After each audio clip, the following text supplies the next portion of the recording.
Hello everyone, তোমরা সবাই কেমন আছো? আশা করি সকলেই ভালোই আছো। আজকে আমরা চলে গিয়েছিলাম আমাদের গ্রামের একটি মেলায়। সবাই রেডি হয়ে বেরিয়ে পড়লাম মেলায় যাওয়ার জন্য।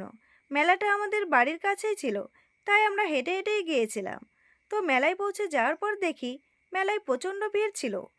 আমরা হেঁটে হেঁটে রক্ষাকালী মায়ের মন্দিরে যাই মাকে দর্শন করার জন্য। মাকে কি অপূর্ব দেখতে লাগছিল, সত্যি খুবই অসাধারণ।